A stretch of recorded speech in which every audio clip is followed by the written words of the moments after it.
Hello everyone, and welcome to the RPG Clubhouse. My name is Kyle. Today we're going to be taking a look at a module that has us traveling down the road with that caravan. That's right, in the Caravan of Peril. Stay tuned.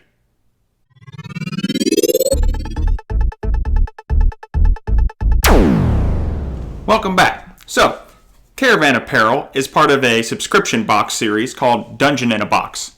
Dungeon in a Box arrives each month or monthly, and it provides all the equipment and items you need to open the box and run the module as is. They include miniatures, things called skinny minis.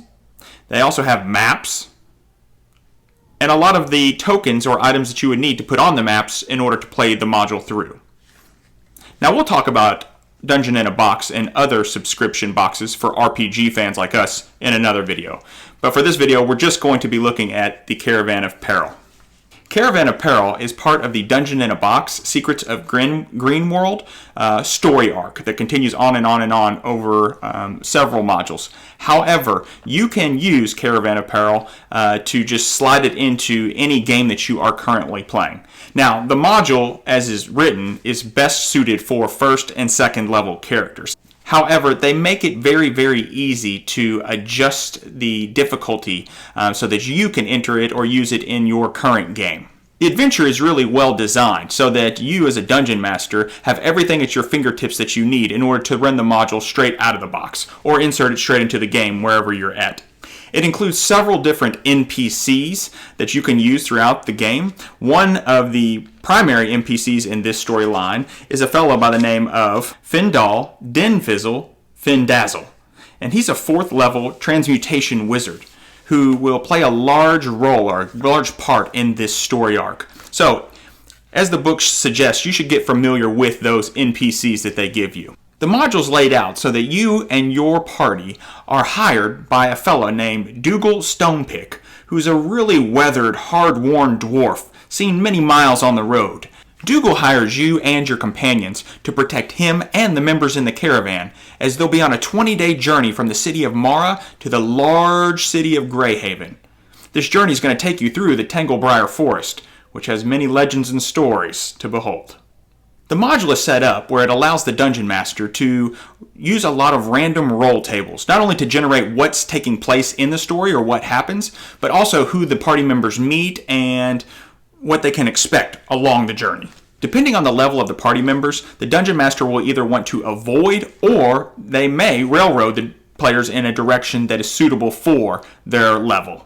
I myself chose to go through the entire module and hand select the things that I wanted the party to run into or encounter along their 20-day travels. A couple of the things that I selected that were in the module and then some that weren't, as the party encountered some suits of animated armor along the trail. Nobody knows why these suits of armor were animated or what they were doing, but essentially they either had to find a way to bargain with the armor to allow them to pass through, or to fight, which is what they ended up doing, in order to get the caravan safely through the area that the armor was guarding. Another scenario that they encountered was a wagon wheel that broke, and while the wagon wheel was being repaired by Ungst, who is an NPC that I made up, he's the driver of the caravan, and Dougal, the fellow that hired you to protect them, they went off to forage in the woods for food. And they found some good berries on a goodberry bush. However, guarding this goodberry bush was a fairy.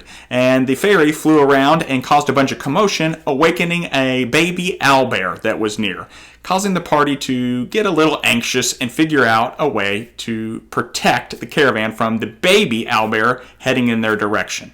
Also, the module has it so that as you near the city of Greyhaven, the caravan is set up into a circle. And this is a crucial part of the module, as the caravan will be attacked first and foremost by wolves that are trained and kind of under the command of a goblin tribe.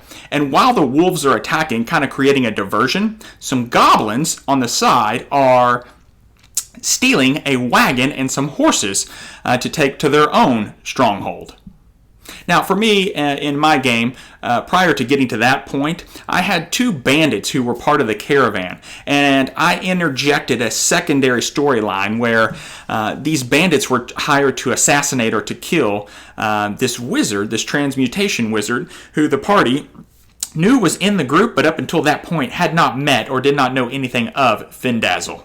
Essentially, while they're on watch one night, the Goliath, barbarian in the group, spots these two bandits trying to sneak into Findazzle's his little wagon. And essentially, they decide not to kill them, but to tie them up and question them. This creates a friendship between them and Findazzle when he realizes that they had saved his life, and allows him to give them a little more information on the city of Greyhaven, the city they're headed to, and spurs the next segment, which is him hiring them to protect him, Findazzle, when they get to the city of Greyhaven, because some shenanigans are taking place in the town. So when we get to the part where the wolves attack the caravan at night, the party was already very on edge about something happening because something had already happened. So as the wolves were attacking, unfortunately dice rolls didn't go as well for them as they had hoped. And this goblin group with this ogre was able to steal a wagon and some horses and travel on down the road to their own hideout in the woods. Being the heroes and adventurers that they are, and realizing that the wagon that the goblins had stolen was the rations or provisions wagon, the heroes pursued the goblins and tracked them through the woods and to their hideout, only to find something unusual. Now, the goblin hideout and the attack on the caravan is part of the Dungeon in a Box Caravan of Peril module altogether. You can use it or lose it, whatever you want. There is an option where either A, the party stops the goblins before they can get away with the wagon of provisions, or B, they decide not to pursue them, maybe just out of personal desire, or maybe that's something their character wouldn't do. Whatever the case, make sure you don't force your players to go into the woods after the goblins, because I will say that encounter is very deadly for a first or a second level character. So let's talk about the Goblin Encounter at their hideout in the forest. I opted to, and the module suggests this, that you take Findazzle with you, as he will be a great help, especially to low-level characters in their pursuit or as they encounter the goblins in their hideout in the forest. Why is that, you may ask? Well, first and foremost, at first level, goblins can be very difficult for players, especially if you, the dungeon master, play the goblins the correct way.